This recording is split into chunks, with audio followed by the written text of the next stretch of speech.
What is going on, everyone? Badger here. Should have liked and sub, and let's get into this.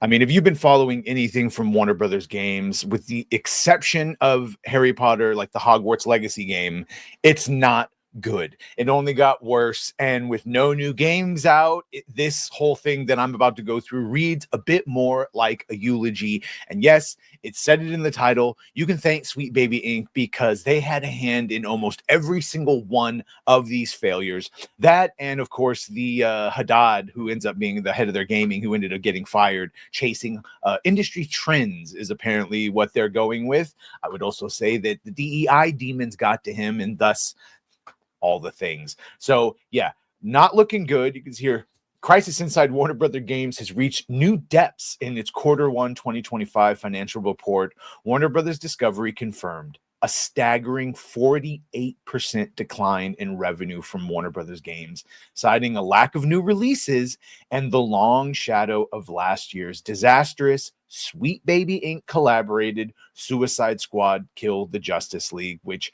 as named, saw you hunt down the Justice League that apparently they revealed wasn't really the Justice League or whatever.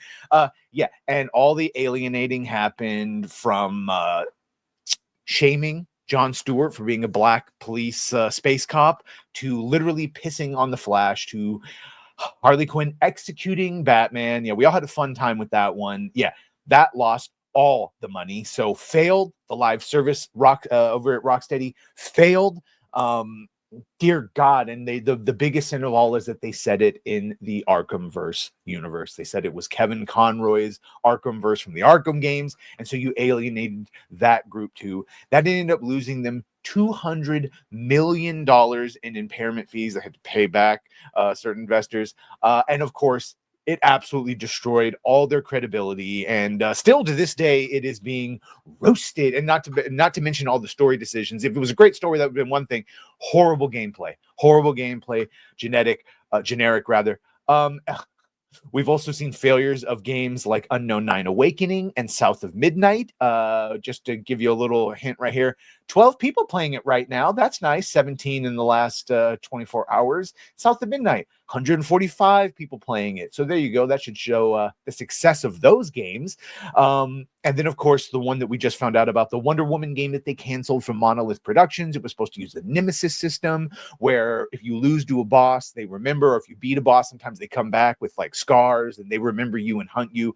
And it was supposed to, the story was supposed to be procedurally generated through this Nemesis, so every world would be unique and blah, blah, blah. Well, they canceled it.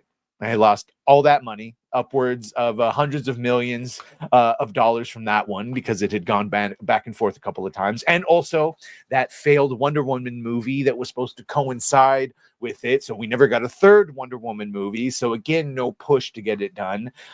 We saw them get rid of the mobile. I'm remembering some of these things that aren't even in the article. They got rid of the mobile development teams for Nether Realms and for Mortal Kombat, the mobile games. And then, of course, they canceled the DLC for Mortal Kombat 1. And in fact, the only popular thing they had was Hogwarts Legacy, but the loss of everything else, including multiverses, which they lost $100 million on and had to shut their online multiplayer game, all of that ate all the goodwill and all the profits from Hogwarts Legacy. So it's all bad. And then, of course, they ended up closing Monolith Productions and firing David Haddad. That was their head of gaming. And there's another article saying that they were chasing industry trends, that was their big sin. And, of course, Rocksteady still around. There's Veridark and others for a while now have been saying that, yes, they are working on a new Batman game. They're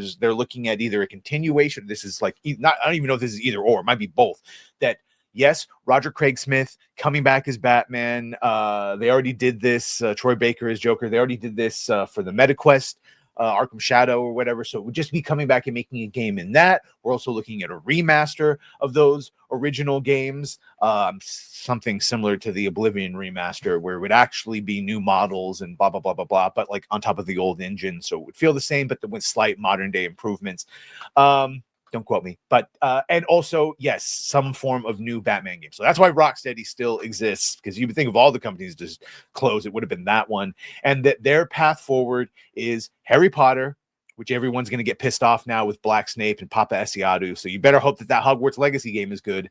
Game of Thrones, which, okay, says that they're top franchises, Tentpole franchises. I guess we have House of the Dragon, even though you kind of alienated people on that last season because nothing happened. So good luck with that. We can make some Game of Thrones. You've got Duncan Egg coming out. So that property, all right. And Mortal Kombat.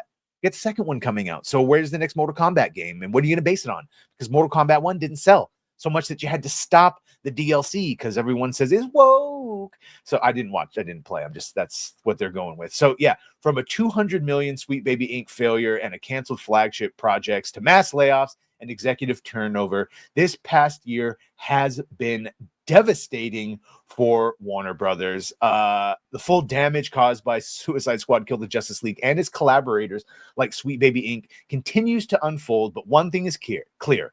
The cost of chasing trends instead of quality has never been higher. This will all be studied. There's a magical time period, but certainly between like 2010 and 2024 that will be studied because everyone lost their minds.